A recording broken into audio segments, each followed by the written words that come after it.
Hello and welcome back. We apologize for that break as our earlier broadcast was interrupted, and now the headlines: President Barrow lays foundation stone for Trans-Gambia Highway. Second round of relief packages on the way as staggering $250 million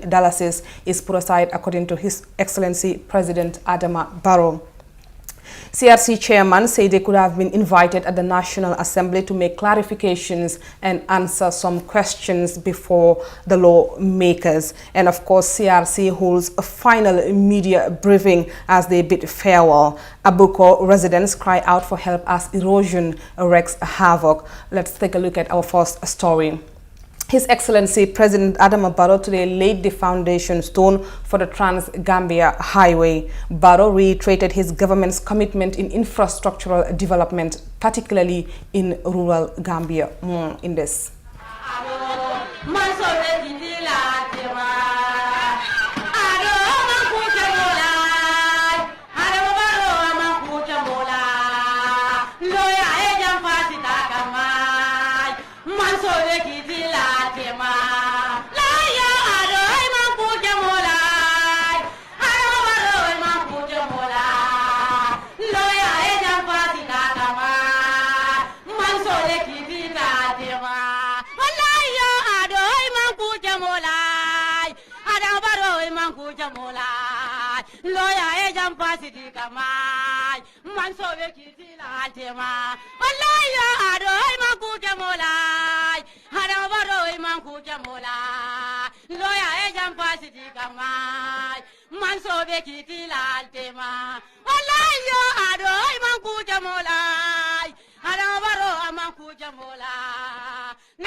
After the memorable and historic inauguration of the Grand Senegambia Bridge, I am pleased to be here once again to lay the foundation stone for the second phase of the same Trans-Gambia Corridor project.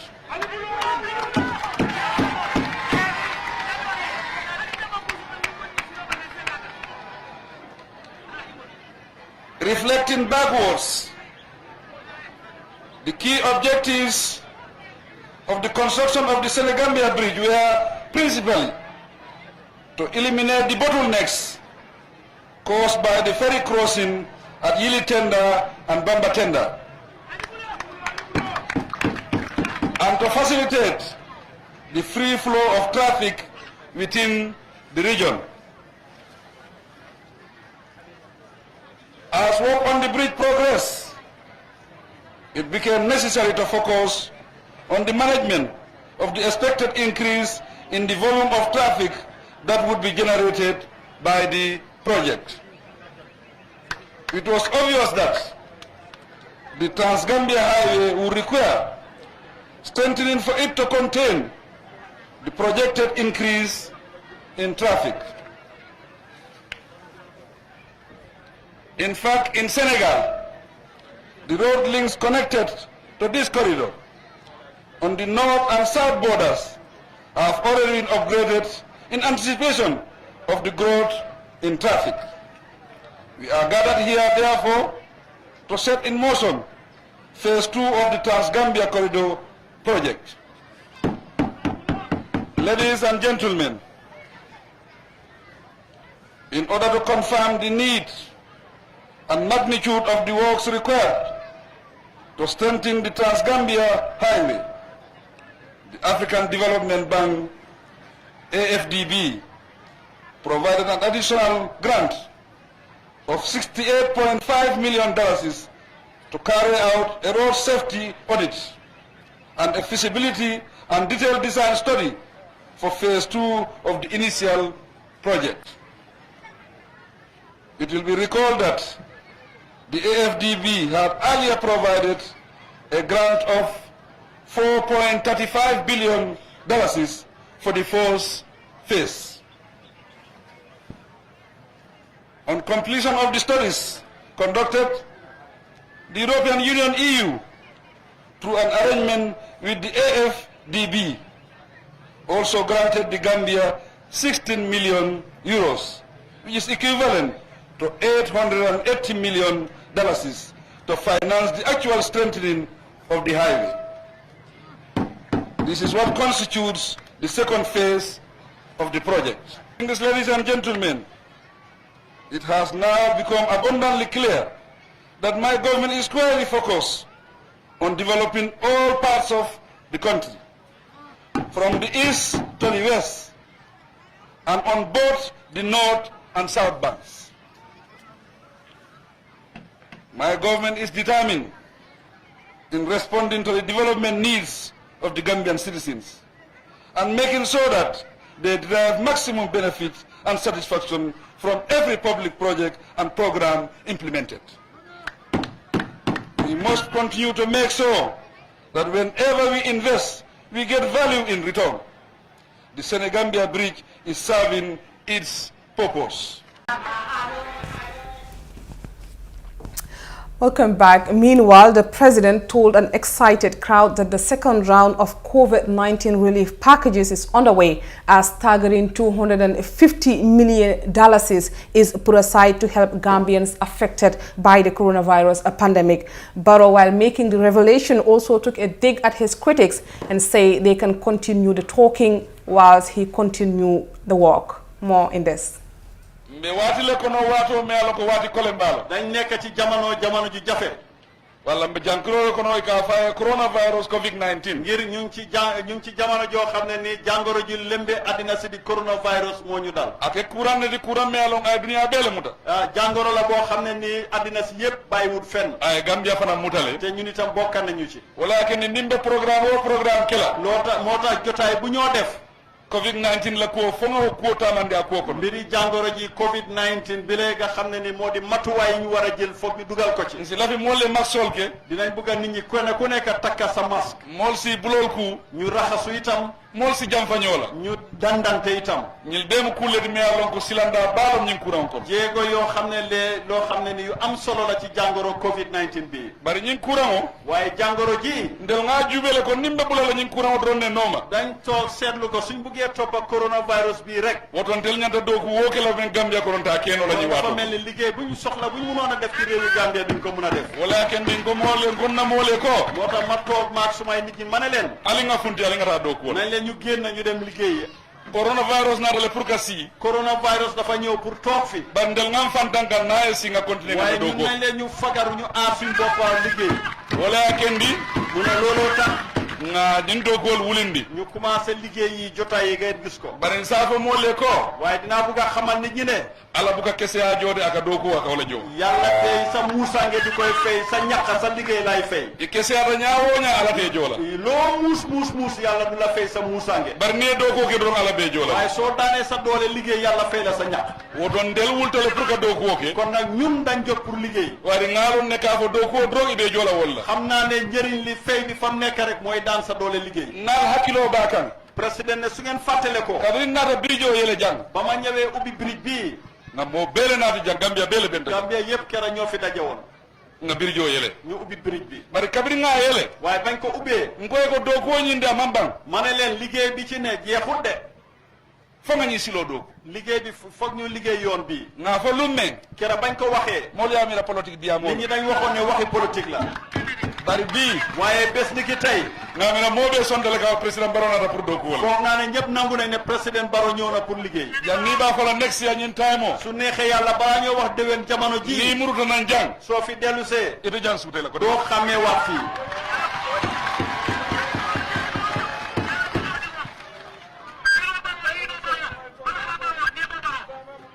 ñin silo mu silo ti mealon ka kumaata baakele yoon wi yoon la boo xam ne ni dafa am maanaa trop naa manqué coronavirus bi nun mu ne su taxu doon a jàngoro coronavirus Gambia beele be benn jàng ni ko noon réew mi yépp ñoo fay daje bari coronavirus waaye jàngoro ji nekk ni mbekk wooku ke la fanan fonte nga di fanan konti bool lépp lu ñoo def rek foog moom itam ñu sóoraale ko bari mu ne ngir mbaalahit la ñin na ko maa ngi leen a dig ne nimbe muruna yan kotenke su neexee yàlla su ma fee dellu si waat kanani silo yele pour ubbi yoon bii abatar la 2021 tambida dina fekk 2021 passé gande bele benn ja su boobaa réew mi yépp ñoo fay daje waaye ndengalon ne ko mu ne xam na ne 2021 mooy déwén candidat bo si ala bakel mu ne candidat yi bari nañ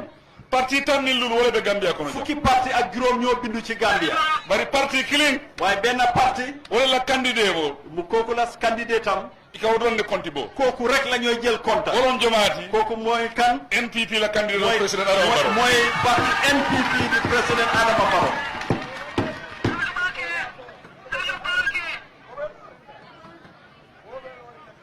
mbe hakala wato men mu ne ba ma nekkee ñoomi hakalan samedi bele nga fo mo le diamo sone atale dama waxoon ca mbooloo ma ma ne leen wax de yomba na ka diamu wax rek a sone ata ba yomba na trop sibo mu ne génta ibuka fenjo pour ka sibo dooy fay dara pour génta woto wala ya kendi président ne looloo tax ndel be bu la te le diamu ñoom dinañ leen bàyyi ñoom ñuy wax ndel nga dog ñun ñu liggéey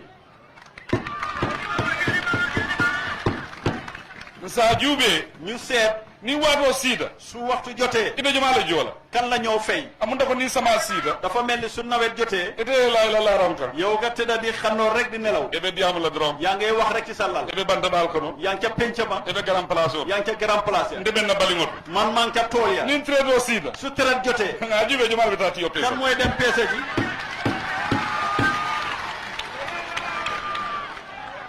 wala ya kendi président ne looloo tax diamo be siari mu ne wax ji bari na moom kana yaay debe derin drebu ka fem fu nit ñi dañoo ñëw ci moom ne ko président yow yaa ngi noppi nit ñaa ngay wax rek ngoye ko ma ne leen ndede diamo la man duma wax mbe do ko wala kala damay liggéey mol yaaji ñu nit ñi gis wala kuma loolu moo am solo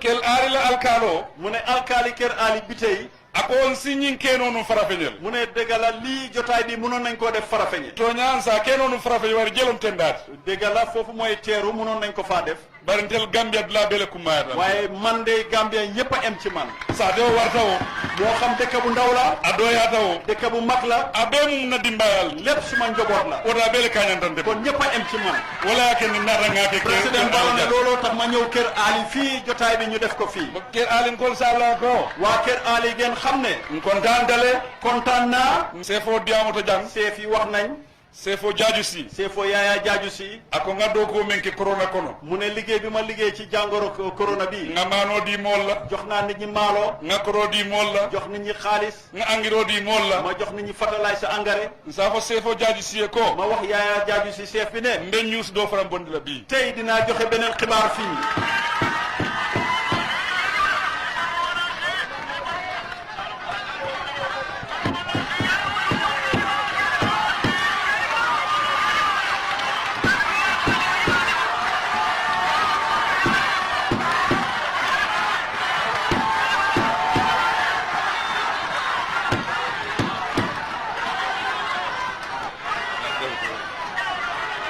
waaw may leen ko alaso alaso yalon sayin déglu leen ako yaalom saay mu ne xam ngeen ne léegi nin tata mitino men to ci meeting bu ma dem mo ga fala biya be talin jumale fala je bi dañoo wax ne tey ban léebaatu la fay léeb woto be talin kilim fala jande kon dinaa fi wax beneen léebaatu waat talin woni surwa talin wolom mu ne léebaatu bi léebaatu olof la surwal ko mu ne olof yi ñu ne ngay bakku di joge ci geew bi mo gën ngay bakku di dem ci geew bi ako ika sapu no ko wala fi jaada ika sapu ka bon ko ka ba Allah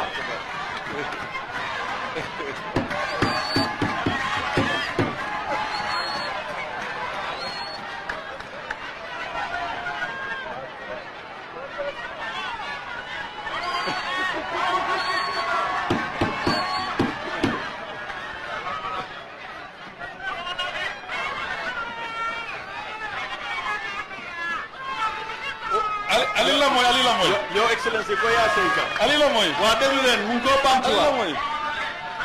déglu leen nga men fo sura ko rolom ñindi ko mu ne li wax ci olof mooy mbiro e kibirto e bo ñoborundula wala fisara e kibirto kata ñoborundula wone mbor mi day gam bakku joge ci langi ki mo gen gay bakku di uti ay langi ni mbir wo wori kibirto bo ñoborundula mu ne xam ngeen ne mbor muy bakku joge ca lamb ja e sala wala boyo nga xam ne kooku moo daan woto 2021 na tambi mu ne kon 2021 su passé ndel la bakku be kala wato mu ne loolu ñun ci la ñoy bakku barin safo jaaju si e sefo waaye ma wax chef bi ne ngaw do ko men ka banko mol makoy liggéey bi ma defoon ndimbal loolu bu dem ci askan wi yépp asalon ko na nga xam ne na minister of finance fala sirin jang minister of finance honorable Mamboure Ndiaye mu ngi nii toog nga 250 million dollars ñaar téeméer ak juróom fukki millions yi dalasi nga approve ko denke mu ne app nangu joxe waat na ko mbe mano sanna ko be Gambia be solo mano la dina ko jëndee maalo jox ko réew mi yépp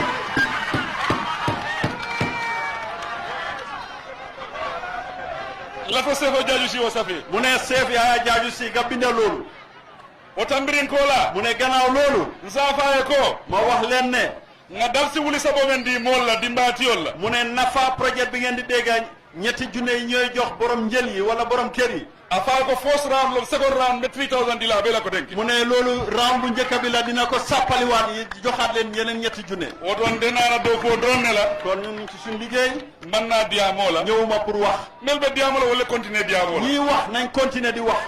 ndel mel be do ko la nga continuer do ko ñun ñii liggéey ñu continuer suñ liggéey nde ñine ben ni Gambiankol te man lii liggéey moo nekk suma diggante ak waa réew mi andu momo ni mu foroti te képp koo xam ne ni gorga la hido ko le ada bakel digge day bor la dafa foor ni la hido ta loo soo jëlee nga dig nit ni mu foroti soo nekkee gor e man ñanda murula ko waruloo dellu gannaaw ci li nga diggee wala ken nga la hido men di Gambiankol moo tax li ma digoon waa réew mi nenete bor la koma du ma mos dellu gannaaw andu nenete mal la fanan te du ma mos rus war ni nga fen fen faale nga nole bakel le lu fanan ma wax rek mun naa ko te dinaa ko def su neexee yàlla mbe wati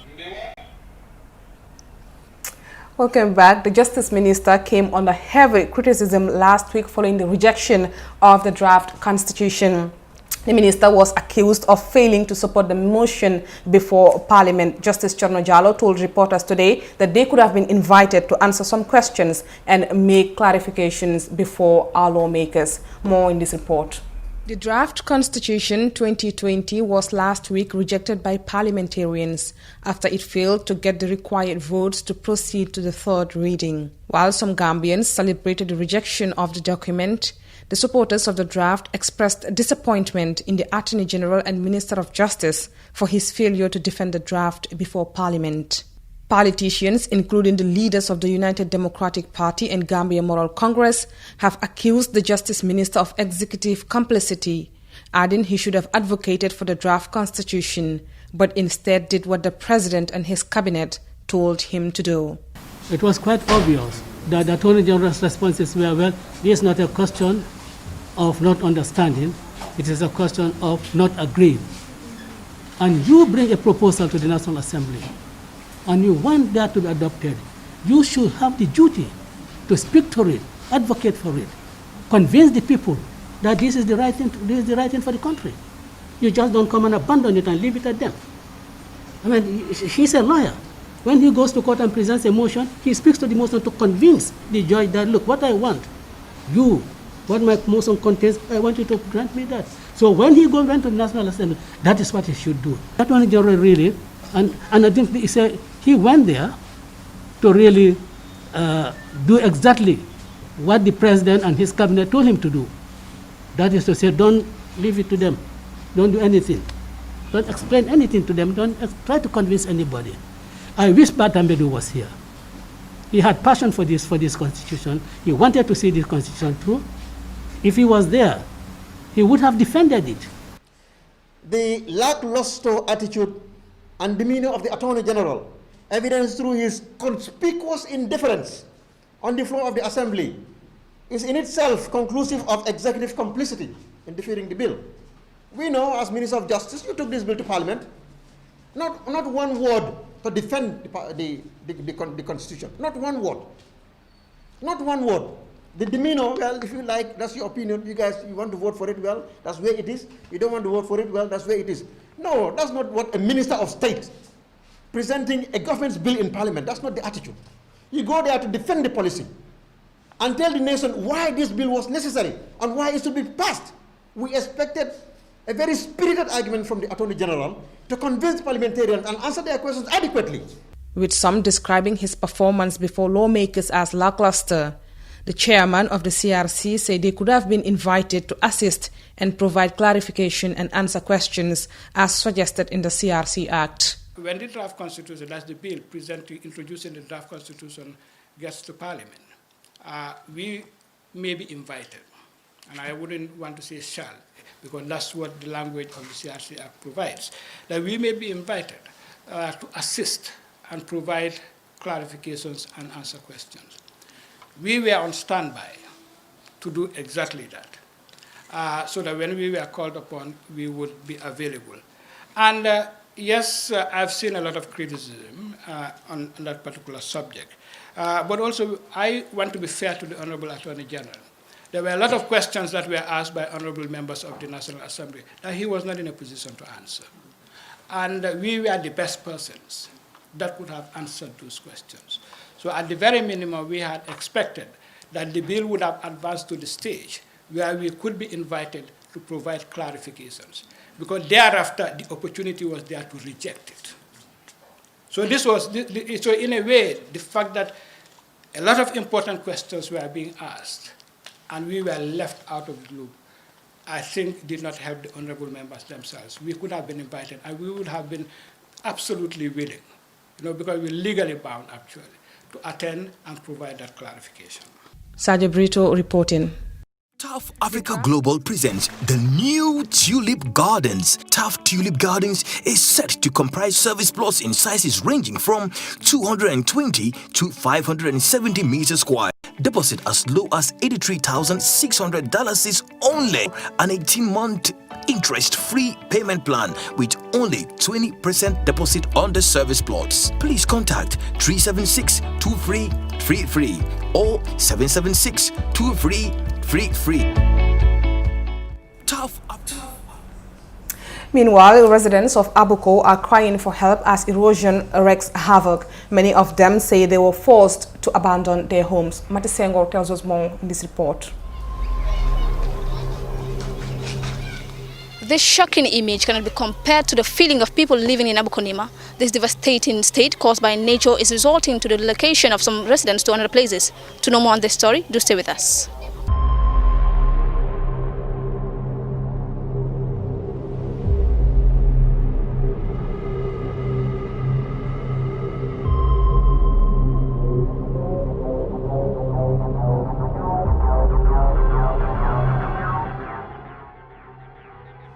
Abuko residents are crying out as their community teeteers on the brink due to gully erosion. They can do very little about this since it's natural, and because the situation is getting worse, many have moved to several locations. Those that do not have any option of moving stayed and are now at the situation's mercy. Sun negini ndox bi daf ko danel ñaari sampalen ci sampa fini yoon depuis ma ngi xalé den de isi boom di nata rek ñuy sani karta di nata rek den sona legi dañ buga ngeen britan ñu fi at least mairie ak pay ak xalé yi ñu mëna romba lolu rek sa suñ ko amé rek doyna pa bi ni xaliss moko liggéey bala ñu ko liggéey dafa yaaga dafa jël time nañu brijal fi rek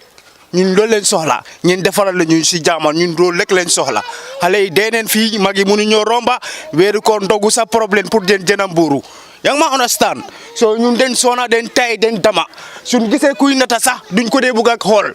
dañ ko dé méré yang ma understand ñun right now ni bridge bi rek leen soxla nguur bi defaral ñu baro mu jappalé ñu dimbalé ñu yang ma understand ñu dé fi ni dañ bori dé den sona dé on to lañu condition la taroja sila be da men to ngamere sanji woro wala yo sila kanto ya jamme sinya fula kajan akana kajan jiba ka fonjo ko karsa badum ba tambelo 6 months tambelo wala mbadu sinya fula bina jan kana nyin jibe beri nyin na kuma so ne santem nyin na kuma so ne santem sila da ngame sanji sey nyin na sanji sey benya ala hawlo kono ja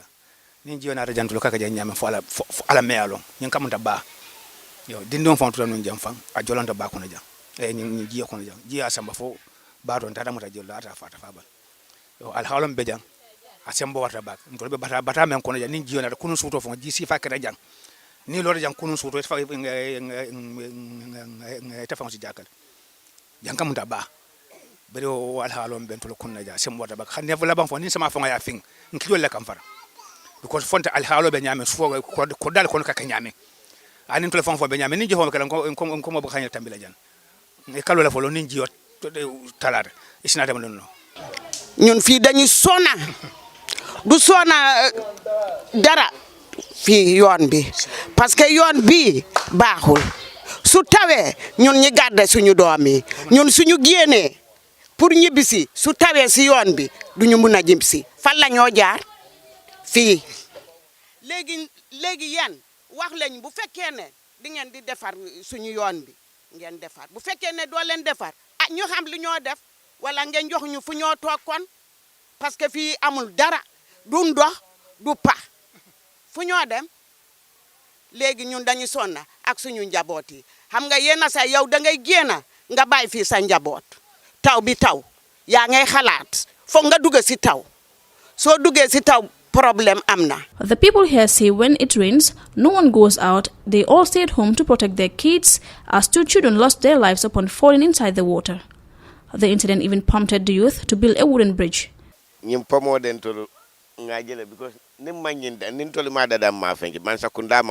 bring First Republic, Second Republic. Every time ni nata rekishina ye jambe nata la fom batata. You know, ntol fawala na dindingul ka ntol membe jangam bulo fay nyokan na dindingul na kanyen. Sanwo sansa repair nim market because nim market tita. Dung mo bobe nyilon nako KMC ani man sakunde tolle la do ko munyindi. Wan serum ko ba na dinding killing abulata nyim fenjo ko na fata. Santol be damentu ne ketam